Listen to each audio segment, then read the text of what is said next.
Hi. So we were talking about habitats, right? And Rattenborough had gone to the Arctic where it was so cold and so much snow, and he'd found some animals there. And then he went to the Sonora Desert. And in the Sonora Desert, he found out it was a place where there wasn't much rain, remember? And because there wasn't much rain, a lot of plants don't grow there. But there are some that have adapted to be able to grow there, like the saguaro cactus. Remember that? Okay, let's take a look. Let's see, share my screen with you here. There we go. So we talked about the Sonora Desert, right? There's a Sonora Desert. And in the Sonora Desert, let's see if I can present this. Here we go. There we go, bigger. Rattenborough had to have his sunglasses on because it was really sunny there. Notice there's not a lot of trees because there's not enough rain. If there's not enough rain, a lot of trees can't survive here, but little bushes can, and lots of little, what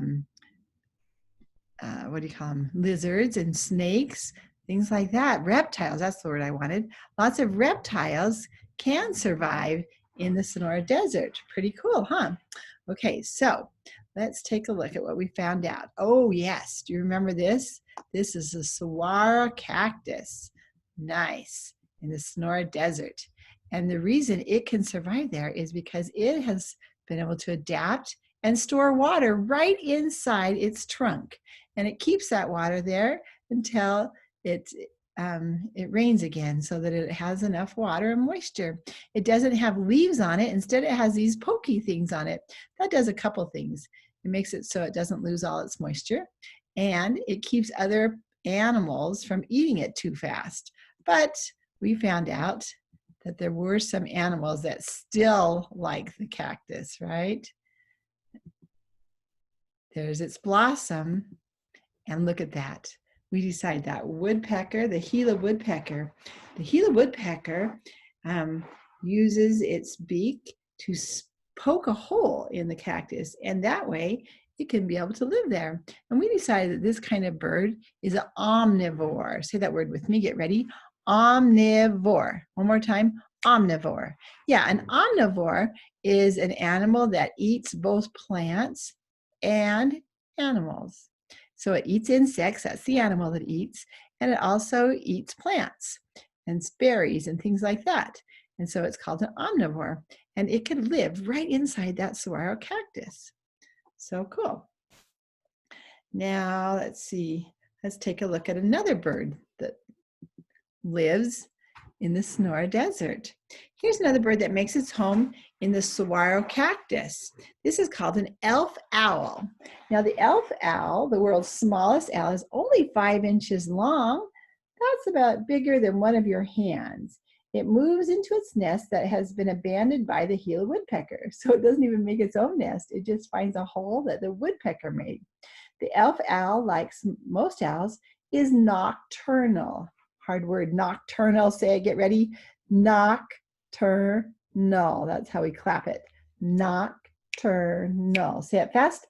Nocturnal.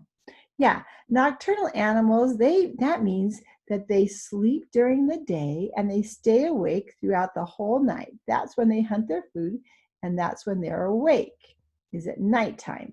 So if they're awake at nighttime, we call them nocturnal. That's right. Now the elf owl is also a carnivore, remember? Just like the woodpecker, it eats both plants and animals. Oh, sorry, I said that wrong. The elf owl is a carnivore, not an omnivore. Omnivore eats both. Carnivore, you hear that word carne? Carne means meat in Spanish, doesn't it? Yeah, so carnivore only eats meat. It only eats other animals.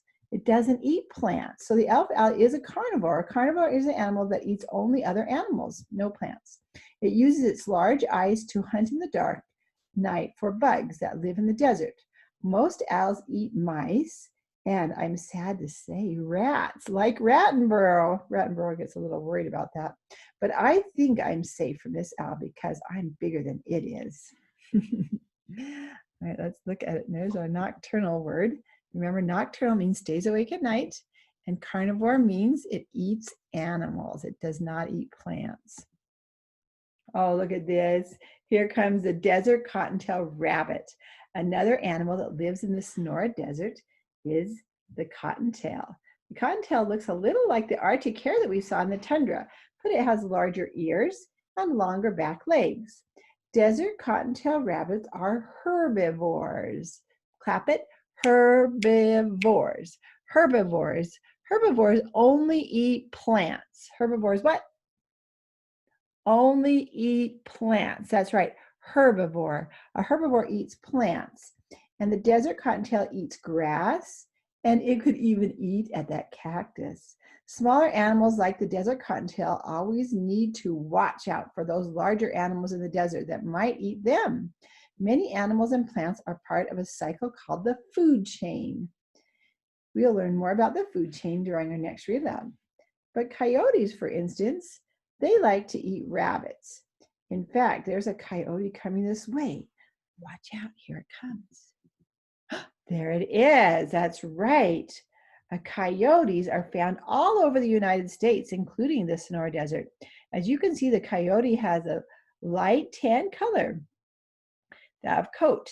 That helps it reflect the sunlight, and it also allows it to camouflage. Another big word, camouflage. What word? Camouflage. That's right. Now, it camouflages means that it can hide very well because of its coloring. Coyotes are carnivores like the elf owl. Coyotes have a very good sense of smell, hearing, and vision. They run very fast, which means they are excellent hunters. They are also scavengers, which means that coyotes like to eat things that other animals have left behind. Coyotes live in dens, which are kind of like burrowing into the ground. I think this one has smelled something because he's ready to run off. Now I'm going to get down from this cactus before another coyote comes along and eats me. It seems like rats are on the menu everywhere we go. They're definitely in that food cycle, aren't they? All right, so we just learned about some more animals that can live and survive in a very harsh climate of the Sonora Desert. And what makes it harsh? Not enough water, right? Not enough rain to make it so that a lot of animals can't live there. But there are some that can, and there are some plants that can. All right, stay tuned. Tomorrow we're going to compare the Arctic to the desert and see what the things are the same and what are different. See you later.